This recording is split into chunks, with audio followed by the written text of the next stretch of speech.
Detective Marcus Webb had seen plenty of missing person cases, but nothing like this. Entire families vanishing overnight, leaving behind meals half-eaten and doors wide open. The pattern started 3 weeks ago in Millbrook, a quiet suburb where nothing interesting ever happened. Webb knocked on the door of 47 Maple Street, where the Henderson family had lived until yesterday. The door swung open at his touch. Inside, everything was perfectly normal except for the complete absence of human life. Fresh coffee still steamed in the kitchen. The television played cartoons to an empty living room. Police, anyone home? Silence answered him. Webb moved through the house, noting the undisturbed beds, the school backpack still packed for Monday morning. In the living room, he found something that made his skin crawl.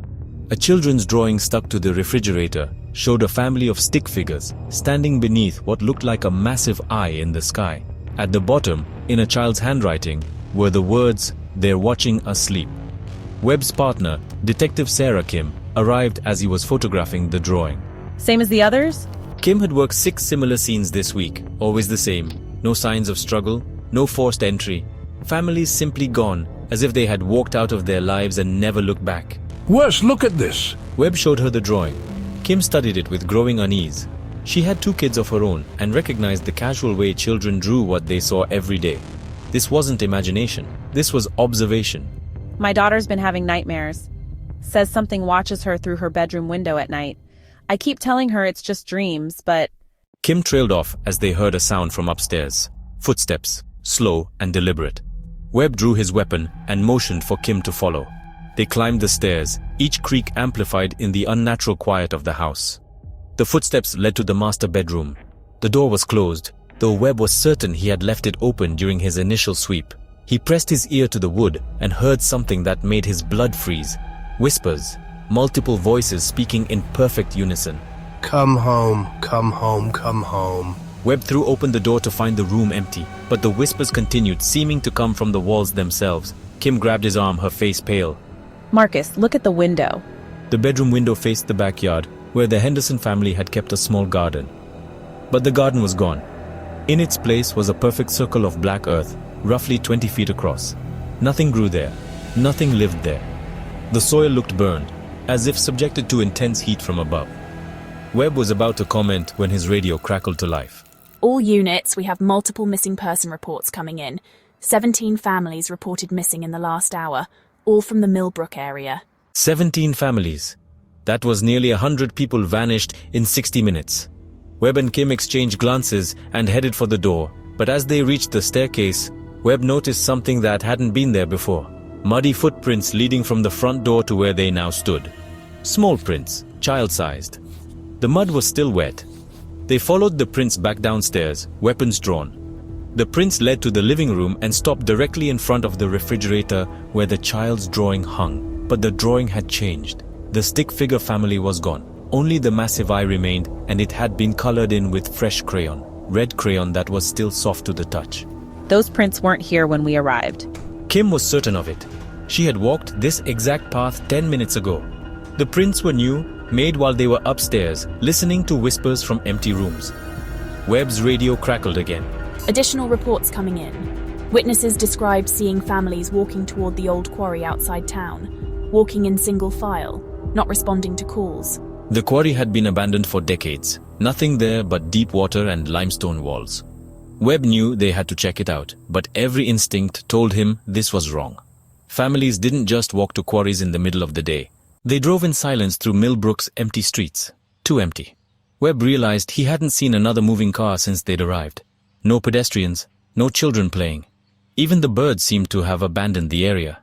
The quarry sat on the outskirts of town, surrounded by chain-link fence that had been cut open in several places. Fresh cuts. Webb parked at the main entrance and immediately noticed something impossible. Hundreds of people stood at the edge of the quarry, perfectly still. Men, women, children, all facing the dark water below. They didn't move, didn't speak, didn't acknowledge Webb and Kim's arrival. Kim approached the nearest group. The Henderson family stood hand in hand, exactly as depicted in their child's drawing. Their eyes were open but vacant, staring into the depths of the flooded quarry. Mrs. Henderson, can you hear me? No response. Kim waved her hand in front of the woman's face. Nothing. She tried the husband, then the children. They might as well have been statues, Living statues with steady heartbeats and slow, rhythmic breathing. Webb counted the crowds, nearly 300 people arranged in perfect rows, all facing the water, all waiting for something. Dispatch, we need backup at the old quarry. Multiple missing persons located, but they're unresponsive. Send medical assistance and... Webb stopped mid-sentence as the water in the quarry began to glow, a soft blue-white light that seemed to come from the very bottom of the deep pool. The assembled crowd took a single step forward, moving as one entity. Kim backed away from the Henderson family as they began to walk toward the quarry's edge. Every person in the crowd moved with identical steps, maintaining perfect formation. They're going to walk right into the water.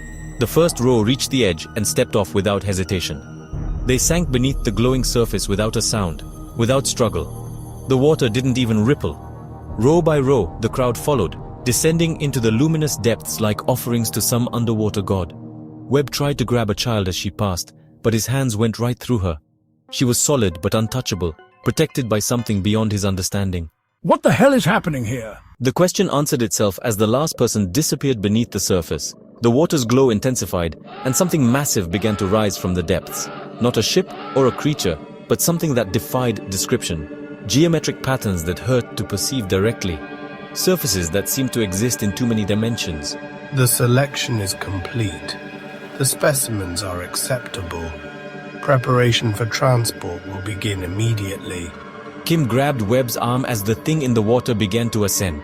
They ran for their car, but the vehicle wouldn't start. The radio was dead. Their cell phones showed no signal. Behind them, the quarry overflowed as the entity continued to rise. Water cascaded down the hillside, carrying with it the smell of somewhere else. Somewhere cold and distant and wrong. We need to warn everyone. The whole town needs to evacuate. But as they looked back toward Millbrook, they saw more people walking in orderly lines toward the quarry. New families, new specimens. The harvest was expanding.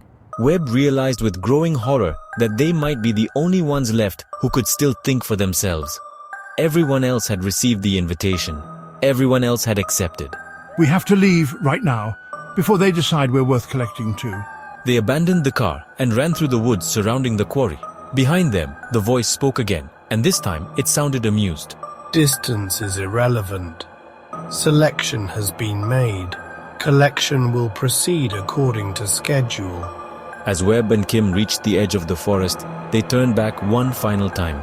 The entire town of Millbrook was walking toward the quarry. Thousands of people moving in perfect synchronization. Men carrying briefcases, children clutching toys, elderly couples holding hands. All of them walking calmly toward their collection point, where something ancient and patient waited beneath the glowing water to take them home to a place where human screams would never be heard. The invitation had been extended. The RSVP was mandatory, and the guest list included everyone who had ever drawn breath on Earth.